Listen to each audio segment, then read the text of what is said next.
lahat. Si Jesu Kristo'y nabuhay, nanaig sa kamatayan. Alleluia, alleluia. Panginoon ang naghirap sa tinubos niyang bayan. Nagpupuling mga hinirang, masayang nagdiriwang. Magalak tayong lahat, si Jesu Kristo'y nabuhay, nanaig sa kamatayan. Alleluia, alleluia.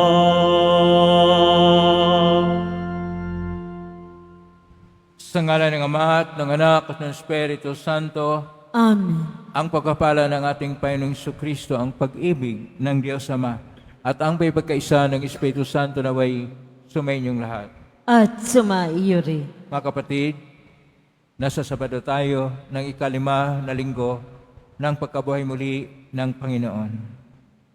Isama po natin sa misa natin ngayon ang mga intensyon para sa araw ngayon. Ang inyong mga intensyon kay nasa loob at sa labas ng Basilica Minor at pambansang dambana ni Jesus Nazareno.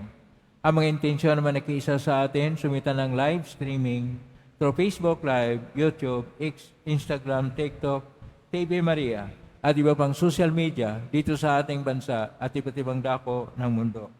Isama rin natin ang ating intensyon para sa kapayapaan sa buong mundo, lalo tigit na sa Israel at sa Ukraine. Mga minamahal ko mga kapatid, sa Gawaan mga Apostol, si San Pablo at si Timoteo ay nagpunta sa iba't ibang lugar upang ipahayag ang mabuting balita ng Panginoon. Sa ating Ebanghelyo ni San Juan, ang ating Panginoon ay nagtuturo na ang pag-uusig sa mga Kristiyano ay dahil hindi matatanggap nila ang ating Panginoon na siyang Mesiyas at tagapagligtas. Sa buhay natin, kinakailangan nating kilalanin at tanggapin ang mabuting balita ng Panginoon at maging sentro sa ating puso ang ating Panginoong Hesus. Ngunit sa mga sandali na dahil sa ating kahinaan, pagkukulang at kasalanan, tayo napalayo sa Kanya. Aminin po natin ang ating mga kasalanan upang tayo maging marapat gumanap sa banal na pagdiriwang. Inaamin ko sa makapangyarihang Diyos at sa inyong kapatid na lubha akong nagkasala sa isip, sa salita, sa gawa at sa aking pagkukulang. Kaya sinasamo ko sa mahal na Birhen Maria, sa lahat ng mga anghel at mga banal, at sa inyong mga kapatid na ako'y panalangin sa Panginoong ating Diyos. Paawaan tayo makapangyarihang Diyos, patawarin tayo sa ating mga kasalanan, at patawarin tayo sa buhay na walang hanggan. Amen. Panginoon, kaawaan mo kami. Panginoon, kaawaan mo kami. Kristo, kaawaan mo kami. Kristo, kaawaan mo kami. Panginoon, kaawaan mo kami. Panginoon, kaawaan mo kami. Manalangin tayo. Ama naming makapangyarihan, sa pagbigay mo sa amin ang bagong pagsilang sa binyag, pinagkalooban mo kami ng buhay mong walang wakas. Kaming pinatawad at pinuhay para makapiling mo kailanman ay pasapitin mo sa kaganapan ng iyong kadakilaan sa pangitan ni Jesucristo kasama ng Espiritu Santo magpa sa unang hanggan. Amen. Magsiupo mo na ang lahat. Pagbasa mula sa mga gawa ng mga apostol. Noong mga araw na iyon, nagpunta si Pablo sa Derbe at Listra, at may isang alagad doon na ang pangalay Timoteo, anak ng isang mananampalatayang Hudiya at ng isang Griego. Pinatunayan ng mga kapatid sa Listra at sa Iconio na mabuting tao si Timoteo. Ibig isama ni Pablo si Timoteo, kaya't tinuli niya ito sapagkat alam ng lahat ng Hudyo sa lungsod ng iyon na Griego ang kanyang ama. Sa bawat lungsod na kanilang dinalaw ay ipinaalam nila sa mga kapatid ang pasya ng mga apostol at matatanda sa Jerusalem at iniutos na sundin iyon. Kaya tumibay sa pananampalataya ang mga kaanib ng bawat simbahan at dumarami ang bilang ng mga alagad araw-araw. Naglakbay sina Pablo sa lupain ng Phrygia at Galacia sapagkat sinansada sila ng Espiritu Santo na mangaral sa Asya. Pagdating sa hangganan ng Misia, ibig sana nilang pumasok sa Bitinya, subalit hindi sila pinahintulutan ng Espiritu ni Jesus. Kaya't bumagtas sila ng Misia at nagtungo sa Troas. Kinagabihan, nagkaroon si Pablo ng isang pangitain. May isang lalaking taga-Macedonia nakatayo at namamanhik sa kanya. Tumawid po kayo rito sa Macedonia at tulungan ninyo kami. Pagkatapos ng pangitaing ito, gumaya kami agad sapagkat natanto naming kami tinatawag ng Diyos upang ipangaral sa Macedonia ang mabuting balita. Ang salita ng Diyos. Salamat sa Diyos. Purihin ng lahat ang Diyos, parangalan siyang malugod. Purihin ng lahat ang Diyos, pangaralan siya ng malugod. Umawit sa kagalakan ng lahat ng mga bansa, Panginoong pupurihan, paglingkuran siyang kusa, lumapit sa harap niya at umawit na may tuwa. Purihin ng lahat ang Diyos, parangalan siyang malugod. Ang Panginooy ating Diyos, ito'y dapat malaman. Tayo'y Kanya, Kanyang lahat, tayong lahat na nilalang. Lahat tayo'y bayan niya, kabilang sa Kanyang kawan. Purihin ng lahat ang Diyos, parangalan siyang malugod. Mabuti ang Panginoon, pag-ibig niya'y walang hanggan. Siya'y Diyos na mabutit, laging tapat, kailanman. Purihin ng lahat ang Diyos, parangalan siyang malugod. Magsitayo na po ang lahat.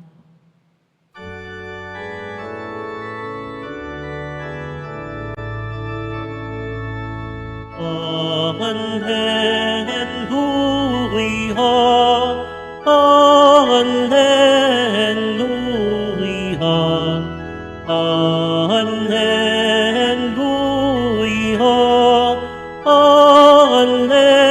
Alleluia. Gayong kay Kristo nabuhay, ay sa langit nakalaan, upang kay Kristo pumisan. Alleluia, Alleluia, Alleluia, Alleluia.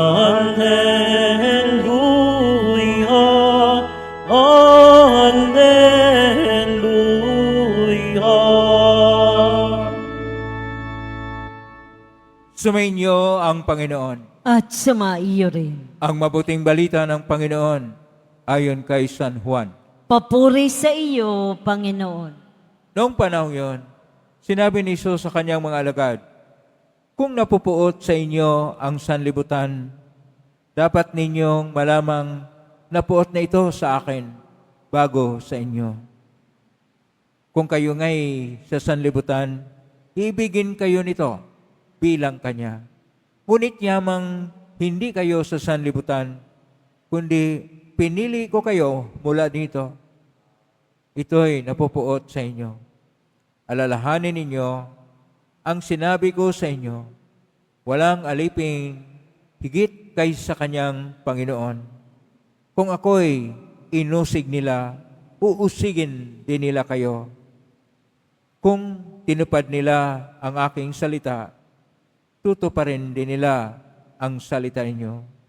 Ngunit ang lahat ng ito'y gagawin nila sa inyo dahil sa akin, sapagkat hindi nila nakikilala ang nagsugo sa akin. Ang mabuting balita ng Panginoon. Pinupuri ka namin, Panginoong Hesus Kristo. Magsiupo mo na ang lahat. Isang mapagpalang araw po sa inyong lahat. Purihin po natin ang ating Pong Hesus Nazareno. Nasa ikalima tayo na linggo ng Pasko ng pagkabuhay muli ng ating Panginoon. At ang tema po natin ngayon ay tungkol sa pag-uusig sa simbahan. Mayroon pong iba't ibang klaseng pag-uusig. Pag-uusig na direkta, na ito yung direkta na marahas o kahit hindi marahas na paraan na pinipigil ang simbahan sa pagpalaganap ng Ebanghelyo o paggawa ng apostolado. Pangalawa na pag-uusig ay pag-usig sa paggamit ng mga simbolo at mga bagay-bagay na banal ng simbahan. Maaring ito'y cross, maaring ito'y mga banal na mga bagay-bagay sa ating panampalataya at ginagamit ng iba upang ito'y laitin o pagtatawanan. Iyon ay ang pag-uusig sa paggamit ng mga simbolo at mga banal na mga bahagi ng simbahan. At ang pangatlo na tipo ng pag-usig ay ang pag-usig na suwabe, na kung saan hinayaan ang simbahan na gagawa ng pagpapalaganap ng Ebanghelyo, pero mayroon namang paggamit nito upang gamitin ang mga salita, ang mga programa, at mga paraan ng simbahan upang ibahin ang imahe ng simbahan o kaya gawin na isang bahagi na wala ng kwenta sa mundo. Iba't ibang klaseng o tipo ng pag-uusig ay nangyayari sa iba't ibang dako ng mundo. At kahit dito sa atin na tayo ay mayoriya, mayroon pa rin mga pag-uusig.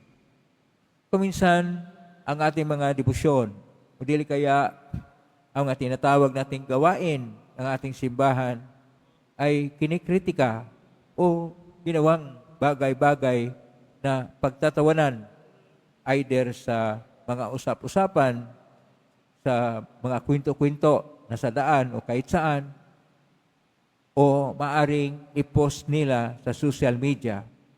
Pero lahat ng ito ay tinatawag nating pag-uusig, persecution. Sa salita ng ating Panginoon na ang salita niya ay Hebreo, Aramaiko, ang pag-uusig ay redipa. Redipa. Pero ang ating mga pagbasa ngayon, unang pagbasa at ang Ebanghelyo, ay nakasulat sa Koinoko na Grigo. Sa Koinoko na Grigo, ito ay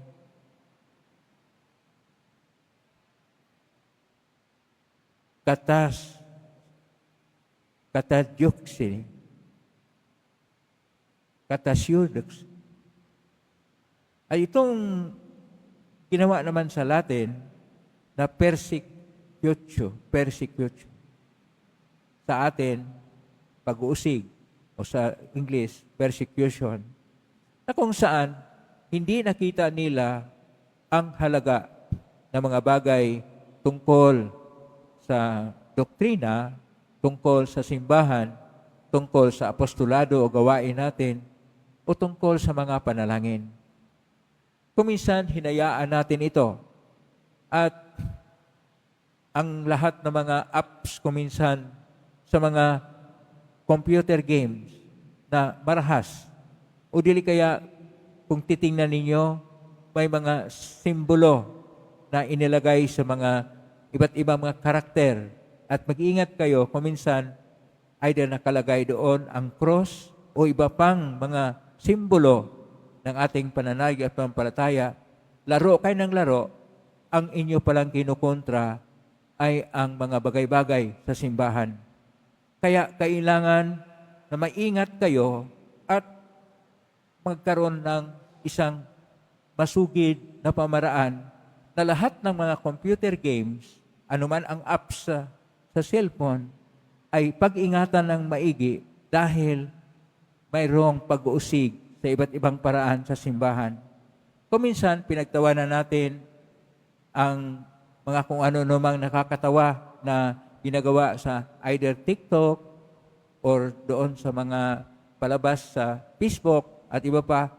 Pero mag-ingat kayo dahil kuminsan mayroon silang isingit na mga bagay kontra sa reliyon. So kailangan na maingat tayo dahil ang pag-usig ay naging masinop at naging maalam o naging komplikado o complex dahil gumagamit na ng mga social media. Pero paano ba natin ito harapin? Una sa lahat, ang pagharap natin ay sinasabi na sa ating Ebanghelyo ni San Juan, Kapitulo 15, verso 18 hanggang 21, na sinasabi ng ating Panginoon na pupuot ang sanlibutan dahil hindi sila kapanig sa nanalig sa Panginoon at hindi nila tinanggap ang Diyos. Kaya hindi nila tinanggap ang ating Panginoong Jesucristo, hindi rin tanggapin at ang lahat ng nanalig sa ating Panginoong Jesucristo. Kuminsan gumagamit sila mismo ng ating mga salita na technical o maski gumamit sila sa pangalan ni Kristo, pero nag-uusig pa rin sa simbahan dahil iba naman ang kanilang ginagawa at pagtanggap ng kanilang mga pag-iisip. Kaya dapat tayo na magkaroon ng isang pagsentro. Ano po ang isentro natin? Isentro natin ang lahat sa tama na pagtuturo ng simbahan. Ang pagtuturo ng simbahan ay sa magisterium. Magisterium, ibig sabihin, ang simbahang nagtuturo. Doon tayo matuto na mayroong mga ibinibigay na mga sulat, ang mga kalipunan ng mga obispo gaya ng CBCP o ang ating simbahan ay magkaroon ng isang mga apostolic letter o dili kaya mga encyclical mula sa ating Santo Papa at iba pa. At mga doktrina na dapat nating kilalanin kung paano tayo haharap sa modernong panahon. Iba na ang ating panahon ngayon. At kung minsan, kailangan tayong masinop din sa pag-aaral sa Biblia. Kasi kung minsan, ang mga bersikulo ng Biblia ay ginagamit din nila doon sa social media, gaya ng Facebook, pero iba ang kanilang paggamit nito. Kaya kailangan tayo na magkaroon ng isang maayos na pagtingin paano tayo haharap sa modernong panahon. Pangatlo, na mayroon ng tinatawag na paraan na ilayo ang mga tao sa simbahan. Ano po ang paglayo? Halimbawa, yung mga computer games, yung mga iba't ibang mga palaro sa iba't ibang paraan, kung minsan ay masigasig nilang pinopromote, ibig sabihin, upang ang mga tao ay mapunta at kumikilala at lalo pang nilang bigyan ng importansya ang mga palabas, ang mga promo, ang mga sports at iba pa, at ilayo na ang mga tao na magkaroon ng panahon para sa simbahan. At lalo na ngayon ang mga kabataan ay gumagamit na ng cellphone. Kuminsan naroon na sa cellphone na ipinapalabas ang mga iba't ibang mga apps at mga laro na ito ay napalayo na sa ating pagsentro sa ating sarili na magbigay tayo ng panahon na dekalidad sa ating Panginoong Diyos, sa buhay panalangin at sa apostolado o dili kaya ang paglilingkod para sa ating simbahan. Sinasabi ko po ito sapagkat ngayong panahon, ang akala natin, masaya tayo dahil maraming mga programa at maraming mga social media at maraming mga palabas sa modernong panahon. pero kailangang mag-ingat sapagkat hindi na naugnay sa doktrina at pagtuturo na maayos sa simbahan. Ano ang dapat nating gawin? Ang unang gawin natin, magbasa tayo sa Biblia na ginagabayan mula sa pagtuturo ng simbahan. Pangalawa, alamin natin ang ating mga katekismo, mga doktrina at mga turo ng simbahan.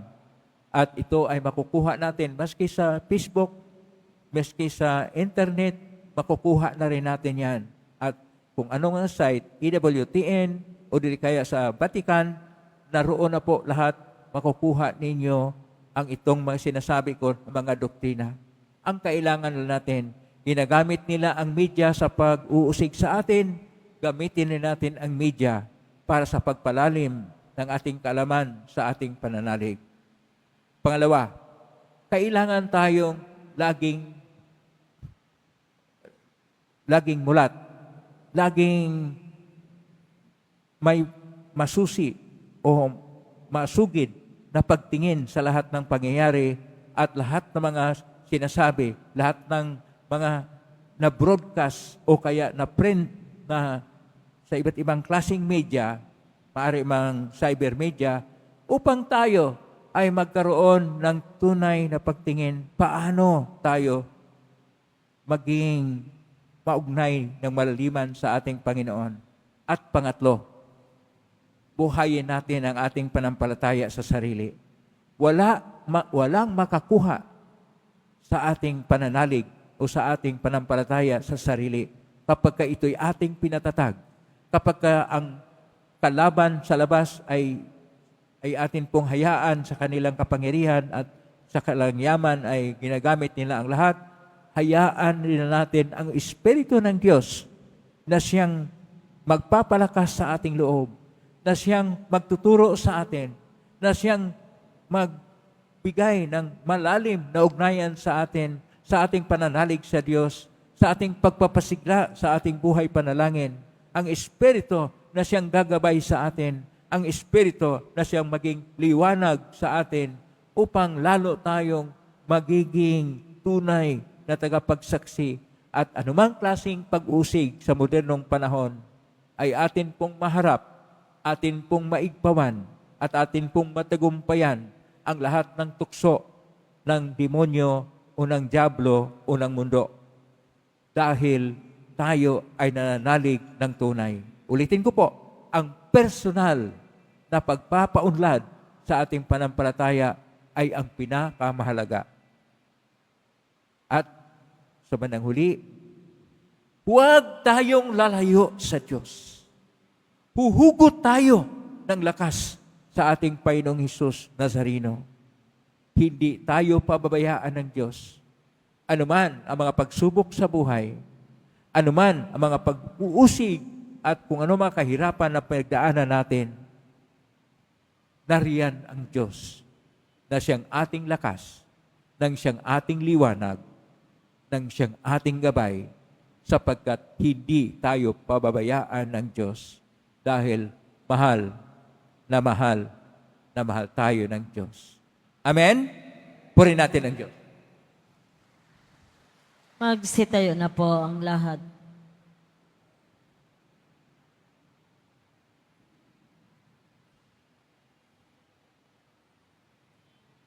Minamahal ko mga kapatid, buong kagalakan nating purihin ang Panginoon na bumubuhay sa kanyang anak mula sa mga patay.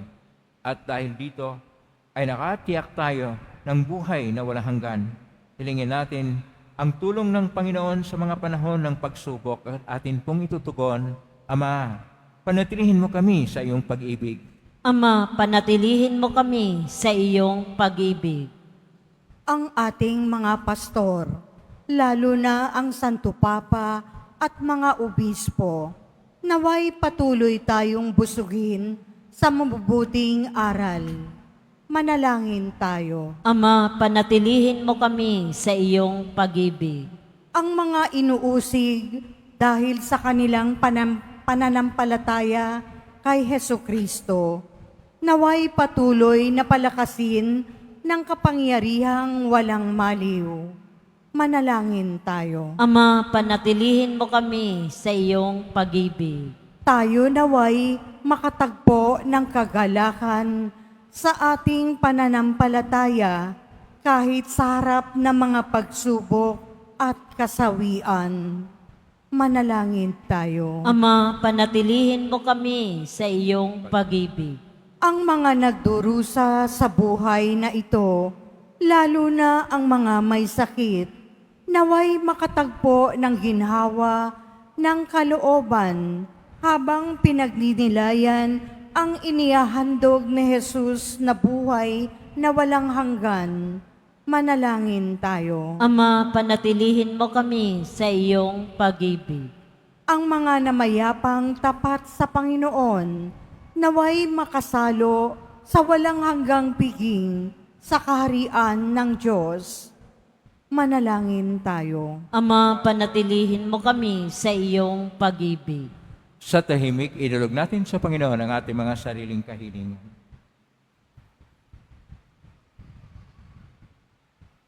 Ama naming Diyos, hinirang mo kami upang makasalo mo ng walang katapusan sa iyong kaharian. Pagkalooban mo kami ng lakas upang pasanin ang mga dusa at paghihirap bunga ng pagkaunawang muli kaming bubuhayin sa pamagitan ng mapagligtas na kapangyarihan ni Kristo.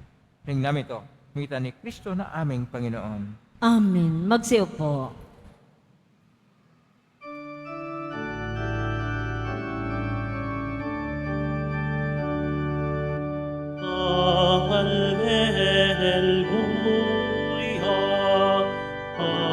Alleluia,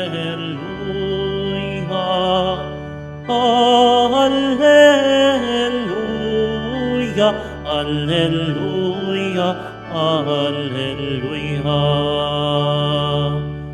Ang lupa'y nayanig, ituhin ay tumahimik, nang ang poon ay tumindig bilang hukom natin. Alleluia, Alleluia, Alleluia, Alleluia, Alleluia. Magsitayo na po ang lahat. Manalangin ng kapatid upang paghain natin ay kalugdan ng Diyos amang makapangyarihan. Tanggapin nawa ng Panginoon itong paghahain sa iyong mga kamay, sa kapurihan niya at karangalan sa ating kapakinabangan at sa buong sambayanan niyang banal. Ama naming lumikha, tanggapin mo at kalugdan ang mga alay ng iyong angkan, upang sa tulong ng iyong paglingap at pagsusubaybay, ang bigay mo sa aming puhunan ay hindi masayang, kundi tumubo pa na mga kaloob mong walang katapusan. Sa pangitan ni Kristo kasama ng Espiritu Santo, magpa sa walang hanggan. Amen. Sumainyo ang Panginoon. At sumaiyo rin. Itaas sa Diyos ang inyong puso at diwa. Tinaas na namin sa Panginoon. Pasalamatan natin ang Panginoong ating Diyos. Marapat na siya ay pasalamatan. Ama namin kapanin, tunay marapat ni kay aming pasalamatan ngayong pinagdiriwang ang paghahain ng Mesiyas, ang maamong tupa na tubos sa aming lahat. Naghaing walang humpay ang anak mong minamahal upang magkasalo-salo ang tanan sa piging ng iyong buhay. Hindi na mamatay ang inihain sa cross, ang sa cross ipinakoy, buhay lagi bilang handog. Ay kaysa na manghilsi si awit ng papuris humpay sa kalangitan, kami nagbubunyi sa kadakilaan. Santo, Santo, Santo, Panginoong Diyos ng mga hukbo, napupuno ang langit at lupa ng kadakilaan mo. Hosana sa kaitaasan, pinagpala ang naparirito sa ngalan ng Panginoon. Hosana sa kaitaasan, magsilod po ang lahat. Ama naming banal, ikaw ang bukal ng tanang kabanalan. Kaismitan ng Espiritu ng banal, makaloob na ito upang para sa aming maging katawan at dugo ng aming Panginoong Kristo. Bago niya pinagtiisan ko sang loob na maging handog, hinawakan niya ang tinapay, pinasalamatan kanya, pinaghati-hati niya yon, iniabot sa kanyang malagad at sinabi, "Tanggapin ninyong lahat ito at kanin. Ito ang aking katawan na ihandog para sa inyo.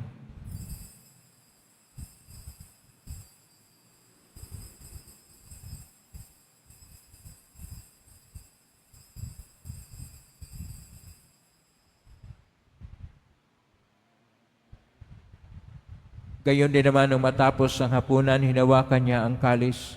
Muli kanyang pinasalamatan. Inabot niya ang kalis sa kanyang malagad at sinabi, "Tanggapin ninyong lahat ito at inumin. Ito ang kalis ng aking dugo ng bago at walang tipan. Ang aking dugo na ibubuhos para sa inyo at para sa lahat sa ikapagpapatawad ng mga kasalanan. Gawin niyo ito sa pag-alala sa akin."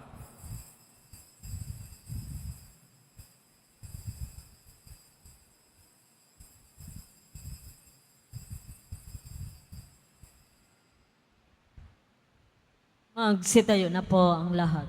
Ang misteryo ng pananampalataya. Si Kristo'y namatay, si Kristo'y nabuhay, si Kristo'y babalik sa wakas ng panahon. Ama, ginagawa namin ngayon ang pag-alala sa pagkamatay at muling pagkabuhay ng anak. Kahit naalay namin sa iyo ang tinapay na nagbibigay buhay at ang kalis na nagkakaloob ng kaligtasan. Kami nagpapasalamat dahil kami narapat na tumayo sa harap mo para maglingkod sa iyo. Isinasamo namin kami magsasalo-salo sa katawan at dugo ni Kristo ay mabuklod sa pagkakaisa sa pamagitan ng Espiritu Santo. Ama, lingapin mo simbahang laganap sa buong daigdig. Pususin mo kami sa pag-ibig kaisa ni Leon XIV na aming Papa at ni Jose na aming Obispo at ng Tanang Kaparian. Alalahanin mo rin mga kapatid naming naimlay na may pag-asang sila'y muling mabuhay, ganyan ang lahat ng mga pumanaw. Kaawaan mo sila at patuloyin sa iyong kaliwanagan. Kaawaan mo idapating kaming lahat na makasalo siyang buhay na walang wakas. Kaisa ng mahal na Berhen Maria, na ina ng Diyos, ng kabiyak ng puso niyang San Jose, kaisa ng mga apostol, San Juan Bautista, ni San Roque, ni San Lorenzo Ruiz de Manila, ni San Pedro Calungsod at ng lahat ng mga banal, na namuhay ito sa daigdig ng kalugod-lugod sa iyo, may pagdiwang nawa namin ang pagpupuri sa karangal mo sa pangitan ng anak na aming Panginoong Hesukristo. Sa pamamagitan ni Kristo, kasama niya at sa Kanya, ang lahat ng parangal at papuri ay sa iyo, Diyos Amang makapangyarihan, kasama ng Espiritu Santo, magpasawalang hanggan. Amen, amen, amen. Amen. Amen, amen, amen. Amen. Sa tagubilin na marigaling na utos sa turo ni Jesus na Panginoon natin at Diyos, ipahayag natin ng lakas loob.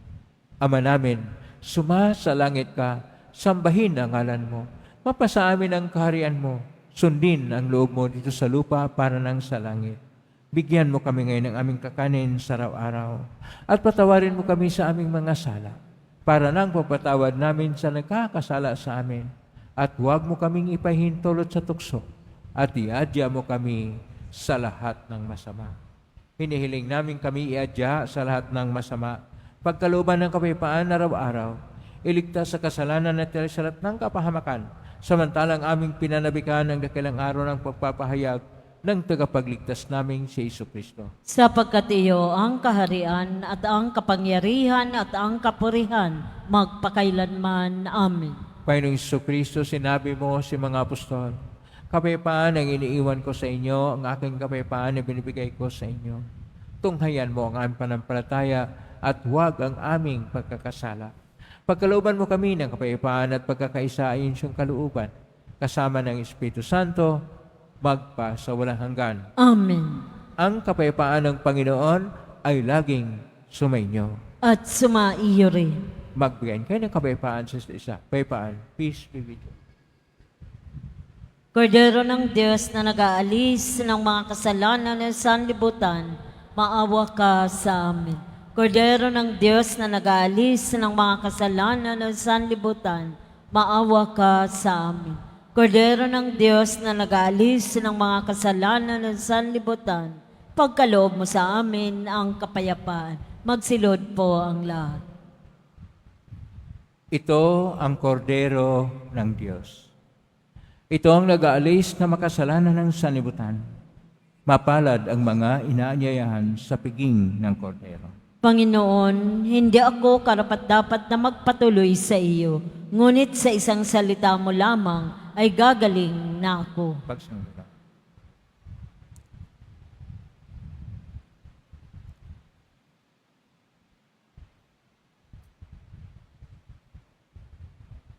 Para sa lahat ng tatanggap ng banal na komunyon, sasagot po tayo ng amin pagkasabi ng pari o minister ng katawan ni Kristo at isubo agad sa bibig bago umalis sa harapan ng pari o minister. Sumunod po tayo.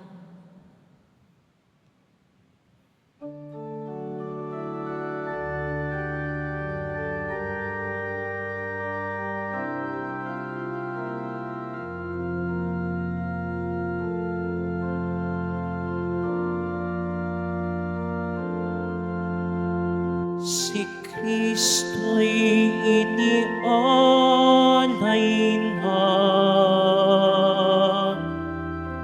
pamaskong maamong tupad.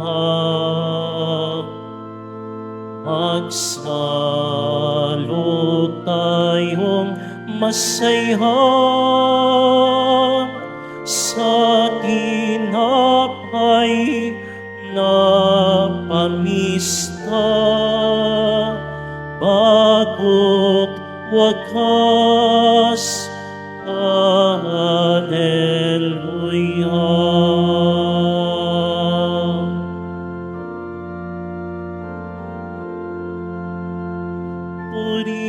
Purihin ang Panginoon sa kaniyang kabutihan.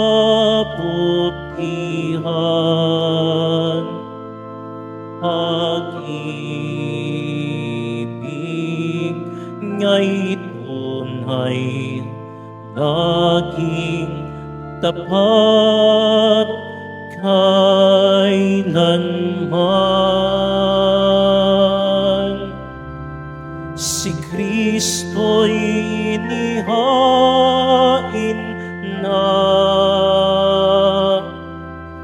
pamaskong maamong tupad. Magsalo tayong masaya sa tinapay na pamista, agot wakas. Hallelujah.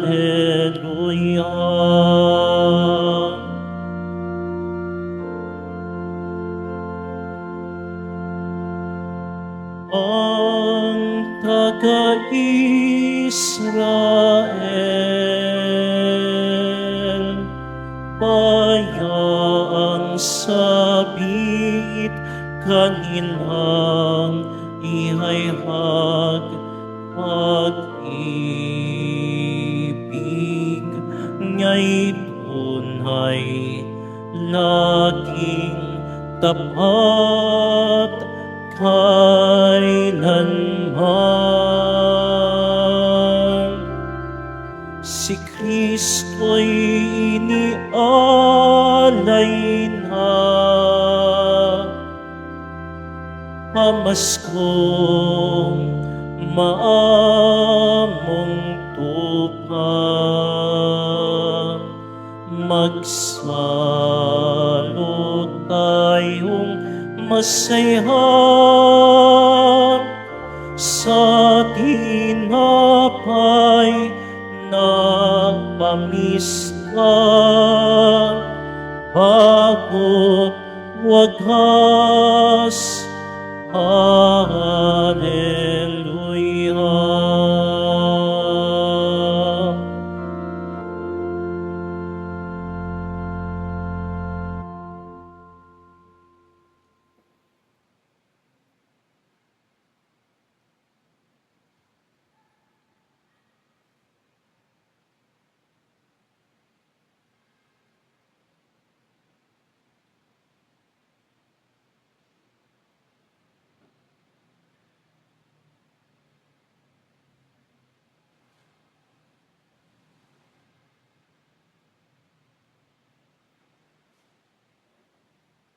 Pagkatapos, announcement. Mga kadiboto, mabibili pa rin po sa ating parish office ang Nazareno Images, Nazareno Medallion, at ang Nazareno Novena and Prayer Booklet in English or Tagalog. Pagkatapos ng misa, wiwisikan po ang lahat ng banal na tubig. Pinakikiusapan ang lahat na manatili lamang muna sa inyong mga lugar. Tanging sa Quezon Boulevard o sa Plaza San Juan lamang ang labasan ng lahat. Sumunod po tayo. Maraming salamat po sa inyong pagdalaw at pagsisimba sa Basilica Minor at Pambansang Dambana ni Jesus Nazareno. Magsitayo na po ang lahat. Manalangin tayo, Ama naming mapagmahal. Ipagpatuloy mo ang iyong matapat na pagsusubaybay sa iyong mga dinudulutan ng kaligtasan upang ang mga ipinagpakasakit na sagipin ng anak ay makinabang sa pagkabuhay niyang nagbibigay galak sa pangitan niya kasama ng Espiritu Santo magpasawalang hanggan. Amen. Maraming salamat po sa iyong pagdalaw sa tahanan ng ating pong Isus Nazareno. Kay mga narito, kay mga naugnay sa iba't ibang social media platform na kusposting sa iba't ibang paraan, naway ang inyong panalangin ay dinggay ng poong Isus Nazareno. Salamat po sa lahat ng bigay ng tulong at donasyon sa Quiapo Church upang makatulong ang Quiapo Church sa kapwa ng mahirap at nangangailangan. Salamat po sa inyong tulong, pagpalain kayo ng Panginoong Diyos. Salamat sa lahat ng mga naglilingkod ngayon, pagpalain ka lagi ng poong Isus Nazareno. Plakpakan po natin lahat ng mga naglilingkod, lahat ng tumutulong sa atin, lahat ng narito, lahat ng naugnay sa atin. Naway ang Diyos ay magpapala sa inyo mga biyayang siksik-liglig at nag-uumapaw. Mayroong pag-uusig at yan ay nangyari, hindi man mapansin, ngunit kailangan tayo manatili sa ating panampalataya sa Diyos upang mabuhay tayo ng may pag-asa na ngayong panahon ng Jubileo 20,000 at 20,025 tayo ay maglalakad na may pag-asa na sa Diyos lamang tayo at sa Diyos tayo mabubuhay ng walang hanggan. Ngayon na po ang puspas. Nangyari po lamang itaas bagya, mga ibagay ng puspas. Sumainyo ang Panginoon. At sumaiyo rin. Mahal na pong Isus Nazareno, inihagmos na ng cross ang walang malo na pag-ibig ng Diyos sang katauhan. Pakinggan mo ang kahilingan, lalo na para sa mga nangailangan ng tulong at awa. Makamtanawa namin ang iyong kasagutan may itang na loob na tinatanaw. Bastasan din po ninyo itong mga imahin at dasalan upang lalo kaming manalangin at magtiwala sa pangitan ng benisyon nito. Ngayon lalo kaming maging mapaglingkod, masunurin at tapat sa iyo na aming maluhating Panginoon magpa sa walang hanggan. Amen. Pagpalain kayo ng makapangyarihang Diyos, Ama at Anak at Espiritu Santo, Amen. may kang taglay ang kapayapaan, pag-ibig at pag-asa ng pong Isus Nazareno. Salamat sa Diyos. Purihin natin ating pong Isus.